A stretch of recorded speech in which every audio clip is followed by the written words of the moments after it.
মনে আছে ঠিক 2 সপ্তাহ আগের রোববারের কথা। পিএসএল ফাইনালে বাবর আজমের বাধ্য ছাত্রের মতো পেশোয়ার জালমিতে খেলছিলেন নাহিদ রানা। ট্রফি যার ঘরেই যাক, ম্যাচ সেরা অ্যারন হার্ডি কিন্তু সেদিনই ভবিষ্যদ্বাণী করে বসেছিলেন। বাংলাদেশ পাকিস্তান টেস্টের প্রসঙ্গ তুলে হার্ডি বলেছিলেন, আমি জানি কদিন পরই নাহিদের টেস্ট খেলা, আর এটাও জানি বাবর আজম অন্তত নাহিদের মুখোমুখি হতে চাইবে না। হার্ডি রসিকতা করেছিলেন নাকি বাবরের মনের উপর এক্সরে চালিয়েছিলেন কে জানে। তবে সিলেট টেস্টের দ্বিতীয় দিনে এসে প্রমাণ হলো, হার্ডি ভাই আপনার জ্যোতিষবিদ্যা 100-তে 100। বাবর আজম এখন নাহিদ রানাকে দেখলে হয়তো পিচ ছেড়ে সোজা ড্রেসিং রুমের দিকে হাঁটা দেবেন। মুখোমুখি হলেই যে অবধারিত বিপদ। গতকাল মিডল স্টাম্পের একটা নিরীহ বল ফ্লিক করতে গিয়ে বাবর ক্যাচ তুলে দিলেন মিড অনে দাঁড়ানো মুশফিকুর রহিমের হাতে। আর মুশফিকও যেন ওত পেতেছিলেন বাবরের এই নাহিদ ভীতির ফায়দা তুলতে। ব্যাস, গল্প শেষ। নাহিদের বলে বাবরের আউট হওয়াটা এখন আর কোনো অঘটন নয়, রীতিমতো একটা নিয়মিত বিনোদন। 4 ইনিংসের মধ্যে এ নিয়ে 3বার নাহিদের শিকার হলেন বাবর। আইসিসি র্যাঙ্কিং, বাবর আজমের শত শত রান,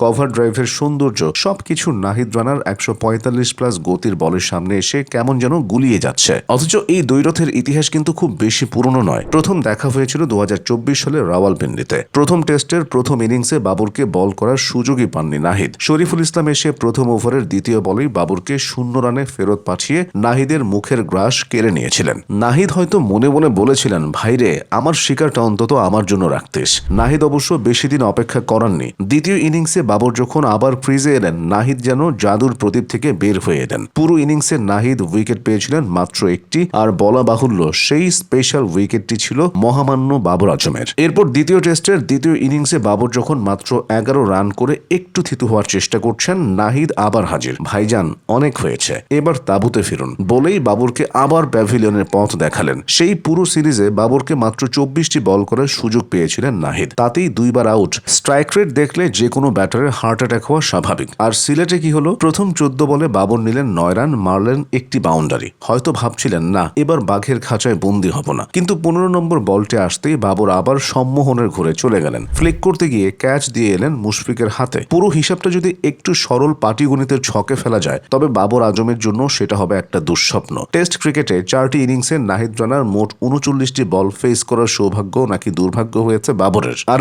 এই 39 বলের ভেতরেই 3বার আউট। শুধু তাই নয়, 39 বলের 26টিতেই বাবর কোনো রানই করতে পারেননি, মানে একদম ডট। বাকি 13 বলে মাত্র 3টি 4 মেরে রান তুলতে পেরেছেন মোটে 12। গড়ে প্রতি 13 বল পরপর নাহিদ রানা বাবরকে বলছেন, উইকেটটা দিয়ে যান ভাই। সিলেট টেস্টের এখনো একটা ইনিংস বাকি আছে। বাবর আজম হয়তো রাতে ঘুমানোর আগে নাহিদ রানার ওই চিলতে হাসির রান আপটা স্বপ্নে দেখছেন। আর পাকিস্তানের টিম ডিরেক্টর হয়তো বাবরকে অভয় দিয়ে বলছেন, নেক্সট ইনিংসে দেখে নেব। কিন্তু বাবর মনে মনে হয়তো ভাবছেন, তার চেয়ে বরং নাহিদ যখন বল করতে আসবে, আমি নন স্ট্রাইকার এন্ডে গিয়ে আম্পায়ারের সাথে গল্প করব। বাবর সত্যি নাহিদের বল আর ফেস করতে চাইবেন কিনা সেটা সময় বলবে। তবে নাহিদ রানা যে বাবরের পার্সোনাল ক্রিপ্টোনাইট হয়ে উঠেছেন, তাতে আর কোনো সন্দেহ নেই।